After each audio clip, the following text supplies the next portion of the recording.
Hello friends, मैं Sujeet Kumar my study way to success में आप लोग का फिर से स्वागत करता हूं। आज इस सेशन में हम लोग जैन धर्म के बारे में पढ़ेंगे, विस्तार से पढ़ेंगे, जो हमारे सभी प्रतियोगी परीक्षाओं में उपयोगी होंगे, जैसे बैंक, एसएससी, रेलवे आदि आदि। चलिए शुरुआत करते हैं। जैन धर्म। जैन धर्म के बारे में पढ़ते हैं। सबसे पहले जैन धर्म क्या है? जैन धर्म, जैन शब्द जिन से निकला है, जिसका अर्थ है विजेता।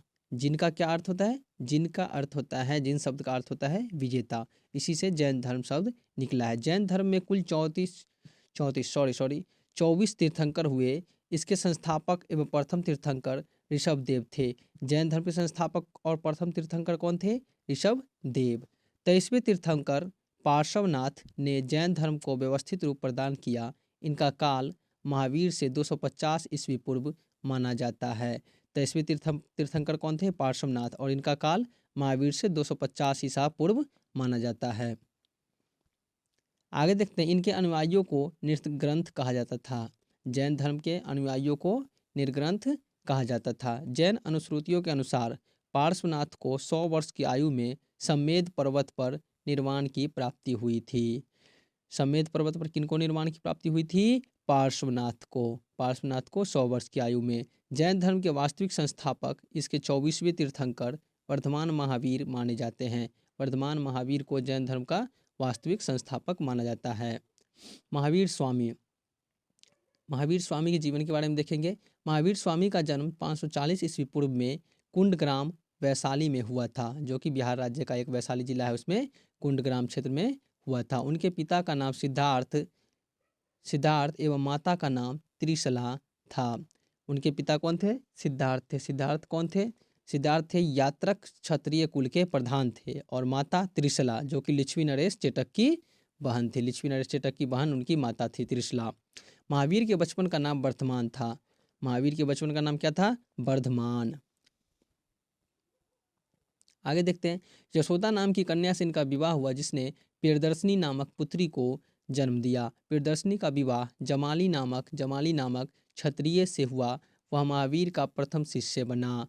उनकी जो बेटी थी प्रियदर्शनी, उसका किसके साथ विवाह हुआ? जमाली के साथ। और वो बाद में चलकर महावीर का प्रथम शिष्य कौन बना? जमाली ही उनका प्रथम शिष्य बना। 30 वर्ष की अवस्था में महावीर ने गृह त्याग किया। महावीर ने कितने वर्ष की अवस्था में गृह त्याग किया? घर को छोड़ दिया 30 वर्ष की अवस्था में। आगे देखते हैं। 12 वर्ष की कठोर तपस्या एवं साधना के बाद 42 वर्ष की अवस्था में महावीर को जुम्भिक ग्राम के समीप ऋजुपालिका नदी के किनारे साल वृक्ष के नीचे वे कैवल्य सर्वोच्च ज्ञान प्राप्त हुआ। 12 वर्ष तक इन्होंने कठोर तपस्या की। उसके बाद 42 वर्ष की अवस्था में जुम्भिक ग्राम के समीप ऋजुपालिका नदी का नाम हमेशा याद रखना है। कौन सी नदी? ऋजुपालिका नदी। और किस वृक्ष के नीचे? साल वृक्ष के नीचे कैवल्य अर्थात सर्वोच्च ज्ञान की प्राप्ति हुई। ज्ञान प्राप्ति के बाद महावीर जिन विजेता, केवलिन, निर्ग्रंथ कहलाए।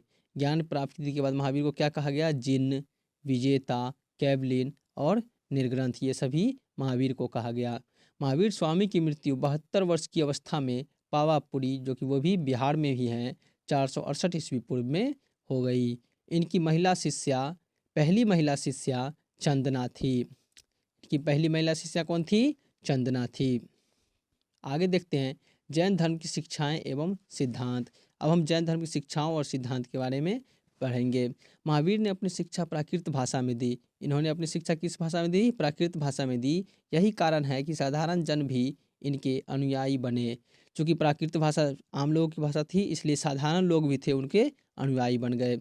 महावीर के अनुसार सत्य जानने की इच्छा रखने वाले प्रत्येक स्त्री व पुरुष को घर छोड़ देना चाहिए एवं अहिंसा के नियमों का कड़ाई से पालन करना चाहिए।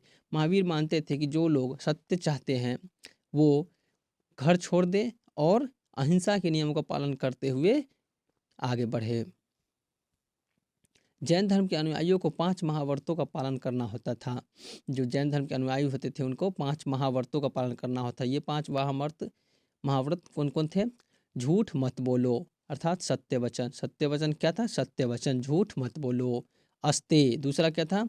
अस्ते, चोरी मत करो। दूसरा क्या था? अस्ते, चोरी मत करो। तीसरा था अहिंसा, हिंसा मत करो, अहिंसा।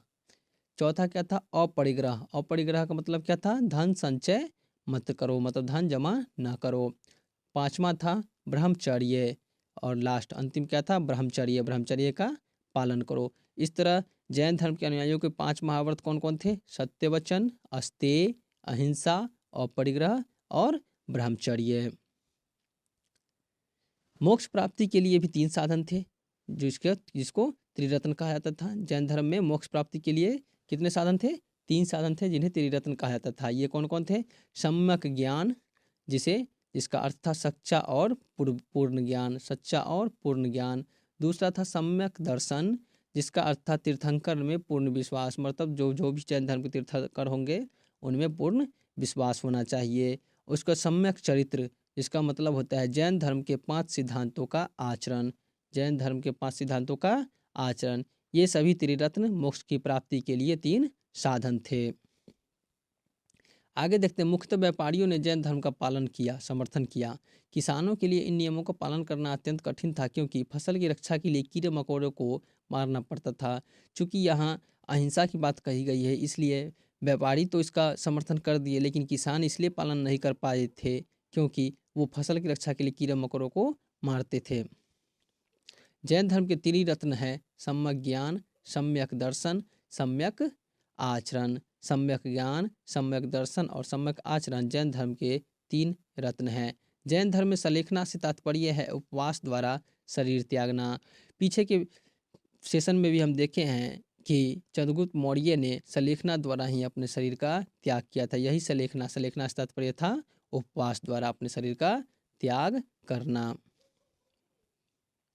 आगे देखते हैं, जैन धर्म में वर्ण व्यवस्था की निंदा नहीं की गई है। हम देखते हैं कि बौद्ध धर्म में क्या है, बौद्ध धर्म में वर्ण व्यवस्था की निंदा की गई थी, जबकि जैन धर्म में वर्ण व्यवस्था की निंदा नहीं की गई है। जैन धर्म में देवताओं के अस्तित्व को स्वीकार किया गया है, किंतु उनका स्थान जिन से नीचे रखा गया है। उनका स्थान जिन मतलब क्या होता है, विजेता, मतलब वही जैन धर्म के जो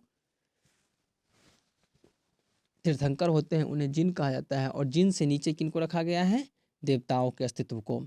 जैन धर्म पुनर्जन्म एवं कर्मवाद में विश्वास करता है। उनके अनुसार कर्मफल ही मृत्यु का कारण है। जैन धर्म किसमें, पुनर्जन्म और कर्मवाद दोनों में विश्वास करता है, और उसके अनुसार क्या है, कर्मफल ही मृत्यु का कारण है। महावीर ने अपने जीवन काल में ही एक संघ की स्थापना की, जिसमें 11 प्रमुख अनुयायी थे, ये गंधर कहलाए। जीवन काल में ही महावीर ने संघ बनाया था, जिसमें कितने अनुयायी थे, 11 मेन प्रमुख अनुयायी थे जो गंधर कहलाते थे। जैन धर्म की संगीतियाँ, जैन धर्म में की मुख्यतः 2 संगीतियाँ हुई। प्रथम जैन संगीति 300 ईस्वी पूर्व, लगभग कितने में, 300 ईस्वी पूर्व, वो कहाँ हुआ था, पाटलिपुत्र, जो तत्काल में भी बिहार की राजधानी पटना है, वहाँ प्रथम जैन संगीति हुई थी। और इसके संरक्षक थे चंद्रगुप्त मौर्य। चंद्रगुप्त मौर्य वंश के सम्राट चंद्रगुप्त मौर्य, और अध्यक्ष थे स्थूलभद्र। अध्यक्ष कौन थे, स्थूलभद्र, ये हमेशा हमें याद रखना है। उसके बाद है जैन धर्म का 2 भागों श्वेतांबर और दिगंबर में विभाजन। उसी प्रथम जैन संगीति में ही जैन धर्म 2 भागों में बट गया था। एक श्वेतांबर जो उजला वस्त्र धारण करते थे, और दिगंबर जो बिना वस्त्र के रहते थे। द्वितीय जैन संगीति सभा 512 ईस्वी पूर्व, बल्लभी, गुजरात। द्वितीय जैन संगीति सभा थी वह कितने में हुई थी, 512 ईस्वी में, जो कि सोलंकी वंश के शासनकाल में हुई थी, सोलंकी वंश के शासनकाल में हुई थी। और इसके अध्यक्ष थे देवर्धि क्षमा श्रवण, इसके अध्यक्ष थे। जैन धर्म ग्रंथों को अंतिम रूप से संकलित कर लिपिबद्ध किया गया। इसी द्वितीय जैन संगीति में ही जैन धर्म के ग्रंथों को अंतिम रूप से एक साथ क्या किया गया, संकलित करके लिपिबद्ध, मतलब उसे लिखा गया। आगे हम देखते हैं कला और साहित्य क्षेत्र। कला और साहित्य के क्षेत्र में भी जैन धर्म का अच्छा खासा योगदान था। उस समय जो कला और साहित्य क्षेत्र में विकास हुआ उसके बारे में हम लोग पढ़ते हैं। सबसे पहला है, श्रवणबेलगोला में गोमतेश्वर की मूर्ति चामुंड राय ने बनवाई। जैन धर्म के समय में ही, जैन धर्म जिस समय उत्कर्ष पर चल रहा था, उसी समय उसी के कला से प्रभावित होकर श्रवणबेलगोला में गोमतेश्वर की मूर्ति किसने, चामुंड राय ने बनवाई थी। दिलवारा का जैन मंदिर राजस्थान में है, इसे वास्तुपाल ने बनवाया था। दिलवारा का जैन मंदिर किसने बनवाया था, वास्तुपाल ने। और जैन मठों को बसदी कहा जाता था। जैन जहाँ पर रहते थे जिस मठ में, उसे बसदी कहा जाता था। उसे क्या कहा जाता था? बसदी कहा जाता था। और इस तरह से हम लोगों ने आज का सेशन जो कि जैन धर्म के बारे में पढ़ा। और अगर आप लोग को ये अच्छा लगा हो तो इसे लाइक करें और चैनल को सब्सक्राइब कर दें, ताकि मेरा जो अगला सेशन होगा वो आप तक सबसे पहले पहुंचे। और बेल आइकन को ज़रूर दबा दें। पसंद आए तो चैनल को लाइक ज़रूर से ज़रूर कर दीजिए।